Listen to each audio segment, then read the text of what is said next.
Welcome back, everyone, to the deep dive. You know we love to get into some pretty out there stuff, and today's topic is no exception. We're going to be exploring the book of Revelation, but from a pretty unique perspective. I've got some material here that a listener sent over, and, well, let's just say it offers a very different way of looking at things. Yet it's definitely not your typical end times fire and brimstone kind of interpretation. It's more about seeing the book's symbols in a historical and psychological context, like a struggle that's been playing out for centuries. Right. So instead of focusing on a future apocalypse, we're going to be looking at how Revelation might reflect an ongoing battle between truth and ego. And the timeline proposed here is, well, it's pretty mind-blowing. It suggests that this battle has been raging for a very long time and that we might be at a turning point right now. Exactly. And we're going to be focusing on three key symbols to understand this perspective: Satan, the two-edged flaming sword, and Babylon. Okay, so Satan. I think most people have a pretty clear picture in their minds of what Satan represents, but in this interpretation, it's not quite so straightforward. Right. Here, Satan isn't necessarily a literal devil with horns and a pitchfork. It's more about the concept of ego, that self-centered part of us that's always in opposition to truth and spiritual growth. So it's like an internal battle as much as an external one, Exactly. And then there's the two-edged flaming sword. which, if I remember correctly, comes out of the mouth of Christ in Revelation. Yes. In chapters 1, 2, and 19, it's often interpreted as the Word of God, but in this view, it represents absolute, unwavering truth, the kind of truth that can cut through any kind of deception. And that ties in with the idea that we might be at a turning point in this battle between truth and ego. Like this inherent truth is now coming to the forefront and exposing the lies that have been holding us back. Exactly. Now, Babylon, that's a symbol that's been interpreted in many different ways over the centuries. Yeah. Sometimes it's seen as representing Rome or just worldly power in general, but this interpretation is even more surprising. It suggests that Babylon actually represents Israel. Whoa.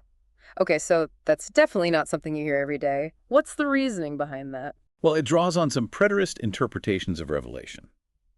Preterism is the idea that many of the prophecies in Revelation have already been fulfilled historically. Right. So some preterists believe that Babylon refers to Jerusalem in the 1st century AD, particularly in the lead up to its destruction in 70 AD. Exactly.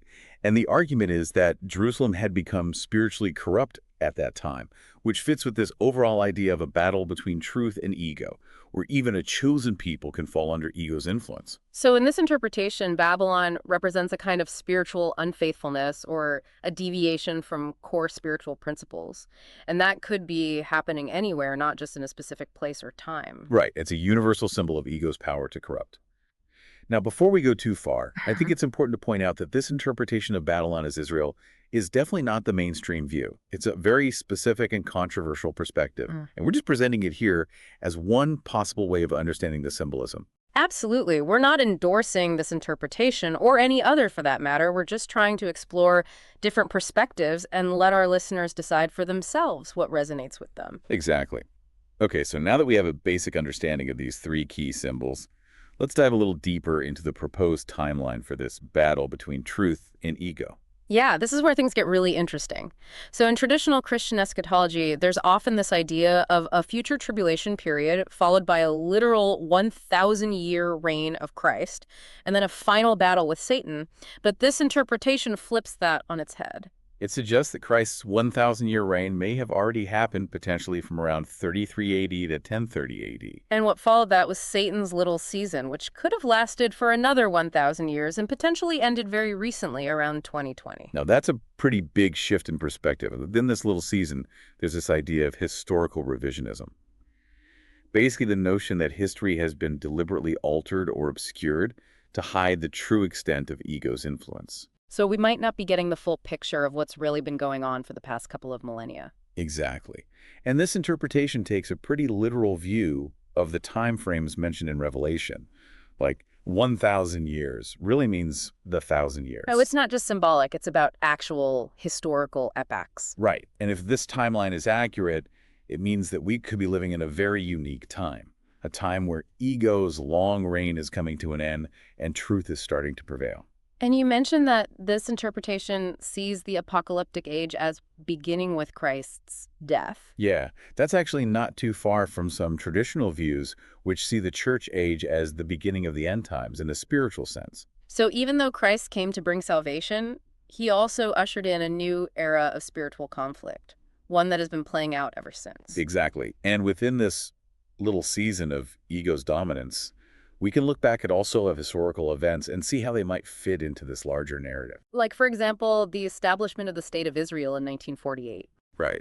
That could be seen as an event that took place within this larger context of ego's influence. And it makes you wonder how many other historical events have been shaped by this underlying battle between truth and ego. There's a whole new way of looking at history. Right. Okay, so we've talked about the timeline and the three key symbols. Let's touch on some of the other important symbols in Revelation and how they're interpreted in this framework. Sure. So there's the beast from the sea in Revelation chapter 13. Right. This is often interpreted as the Antichrist or some kind of evil empire. But here it represents the ego-driven world system, like the entire structure of society when it's operating on principles of self-interest and egoic desires. And the 7 heads and 10 horns symbolize the complete power of this system. Like it's all-encompassing and there's no escaping it. And then there's the beast from the land or the false prophet. That represents anything that supports and reinforces this ego-driven system. Like false teachings, propaganda, or even certain ideologies that promote self-centeredness and competition. And what about the mark of the beast? In this interpretation, it's not a literal mark, but a symbolic one. It represents allegiance to the ego-driven system. So it's about choosing to live by the rules of ego instead of the principles of truth and spirituality. And the number 6666 reinforces this idea of incompleteness and imperfection. Right. It's like a broken reflection of the divine, which is represented by the number 7. Okay. Moving on to the woman clothed with the sun.